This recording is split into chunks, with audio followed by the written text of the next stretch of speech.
like the choral piece in several voices. This one focuses on Anne's desire to take a seaside trip during her final illness in 1849. And we hear from all four of the speakers on the handout, that is Ellen, Charlotte, Anne, and Patrick, in turn, and then they alternate in various different configurations. So this is part song. Ellen. I mean my mama and my sisters, and myself, of course, we knew that poor sweet Anne had not long left to her. For wasn't I visiting with the family that day, the specialist from Leeds examined her and came into the parlor after, his opinion on his face or every word he said. And once I was come home again, I took it into my head to ask her for the favor of a stay with us, a bit of an outing for her, as I thought, a change of air, some different faces. Yet it seems she had already worsened. Charlotte. I couldn't begin to give you a notion of how bad Anne was. Her hand would not hold Ellen's letter, to say nothing of her writing a reply. In the event, I read it out to her myself and took down what she wanted said. Anne. My cough, I think, was better that day, but my strength was nil, which I put down to having eaten too little. Since my hands were trembling, Charlotte, very kindly, offered to write her for me to express my thanks. Charlotte. And to decline dear Ellen's invitation is too great a burden on her household, rightly too, as it seemed to me. Anne. Though I contrived as well to gain her assistance, Ellen's that is, with a different scheme, the door, so to say, being open. Charlotte. Oh, this notion of the sea, it was an idée fixe with her, and most impracticable, as she could not get there unattended. And of course there was our papa to consider as well. Patrick. To be sure, there was no question of my going with them. Travel, I doubt not, but that you will agree, being strictly the province of the young. And yet I should have thought that would remove an obstacle, not added one. Charlotte. It was not to be considered, surely, that a man of his years with his bad eyes should be left alone whilst Anne and I traipsed up and down the seacoast like a pair of heiresses on holiday. Perforce I should be needed to stay with him. Anne. Therefore, would Ellen please to oblige and be my traveling companion in my sister's place? Charlotte. I set Anne's wishes down as she spoke them, but was then compelled to add, without her knowing, some few observations for Papa and myself. For as he had said the day before, Ellen, a most unusual phrase she used, quite strange to say the truth. Patrick. I did allow, yet no more than we all, including the surgeon, had done, that our poor patient varied, sometimes greatly, one day to another in strength as well as symptoms. Charlotte. And that consequently any sudden alteration, Ellen, alteration, that was it, a sudden alteration might, she wrote, remove her ere we were aware. Aware? Of what? As if none of us knew already she could slip her breath at any time? Charlotte.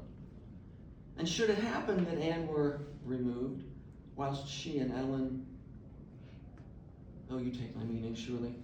At any rate, I was resolved she should not go until a month or two had passed, being then the end of March, for I would see her make some steady gains, not one day better and the next worse off again, before her notions of travel could be entertained. Besides, it is well known, I am sure, that our May weather, being so capricious, is particularly trying to the weak. I closed by instructing Ellen to respond in some such way as she judged Anne would accept, and on a separate piece of paper put whatever remarks she had for me alone. Anne. Poor Ellen had as much as writ on glass, so plainly could I see my sister through her reply.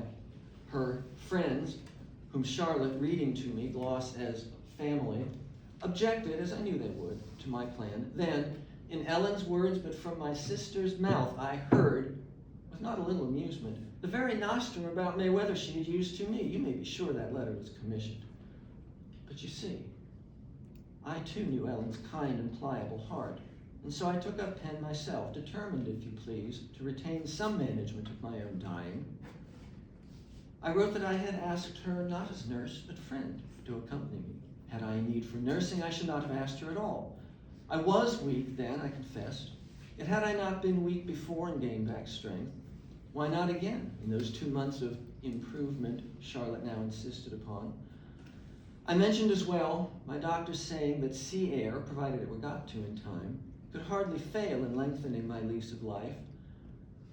I could, I wrote, resign myself to death were it inevitable, but were it not, then not to try to live, or so it seemed to me, were sinful. Further, I admitted that such hopes were not for Charlotte's sake alone, nor even Papa's, no. I could not bear, I said, for all my own plans, humble though they might have been, Ellen, to come to nothing, she wrote, and myself to have lived to so little purpose. Oh, how that brave letter crushed my heart with weeping. And so beautiful a thing it was, her hand that firm and clear you wouldn't believe the girl that wrote it had been ill a day in her life. The lines all straight as arrows, side to side, and up and down across them, as we did in those days when we had a deal to say and paper and postage were so dear. And before I sent it, though, Charlotte, she needs must read it to me first. And why, I make no doubt, except to shock me into giving way to her. Of course she wished to live. What rational being, indeed what creature, rational or otherwise, would not, with mortal threat in view, try what it could to keep God's gift of breath in its body? As to Teal, the doctor, true it is he had objected nothing to her getting a change of air, as he termed it, Patrick, though he straightway amended that opinion by suggesting such a change were likeliest to be a benefit, but in the early stages only. False hope, as I have ever believed and preached from my own pulpit when I could, being error at best, and sin itself, if, when its falseness be discovered, it lead the unknowing soul into delusion or despair. Charlotte. And in the event she did continue to decline, thus likelier and likelier it was that any travel at all would be sufficient to remove her. So remained the question whether to go at all or not, and who be with her when, if. And I would ask you, how, in all good Christian charity, could I have broached a word of such thoughts while she still would hope? Anne, you must understand, my death was a subject Charlotte had not strength to contemplate. Our brother and our sister being gone but a few months since themselves, I knew that I was shortly to follow. But before I went, I wanted to be by the sea again, where I had always felt most strongly God's great reassuring presence. And that was all my motive. Patrick. But as we watched her sink, the more determined I became to see her have the thing she wanted while she yet could have it. I averred, therefore, that it was not entirely unknown for a man of 72 to have retained at least a portion of the wits with which his Maker had endowed him. And besides, my eyes were not become so useless that my home of 30 years was grown a strange land to me. Charlotte. Yes, and since our servants were now living in, he would not be alone at all were I to go. But still, to me, delay seemed all in all the wisest course, for I would see her make some steady gains. Being out of doors did seem to revive her, albeit less and less completely, and for less and less time. One might wonder, too, half conscious as she was so much of the day, how well she could assess what strength she had left. Ellen. Then she wrote me again, Charlotte I mean, to say that Teal himself had mentioned Scarborough, and to ask me which I judged the better, boarding house or lodgings. Charlotte. For if we must be lodged, I would as soon be boarded as well, since looking out provisions, not to mention finding a lot to put them under, else be pillaged of them, would have put me past such a little patience as remained in me. Ellen. And giving me fair warning not to show my shock at how emaciated Anne was become since my last sight of her. But it's as I said to Mama, if we all owe God a death, there could be nothing strange or fearful, could there, in the manner of his taking to himself so good and faithful a servant as his Anne? And since she was so weak, I came and stayed with them the night before to save the waste of a morning waiting for me.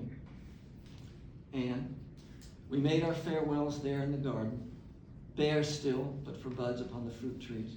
Though we said little, I do think Papa knew it was the last we would see of each other, at least until that day God banished death.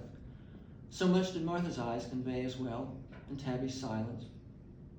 Yet what could keep her now, or fat little Flossie, watching as we packed our go-away boxes, their term for our trunks, as Emily once said, How Flossie had shook with agitation, and Keeper bit the strap on mine for which he was banished to the yard.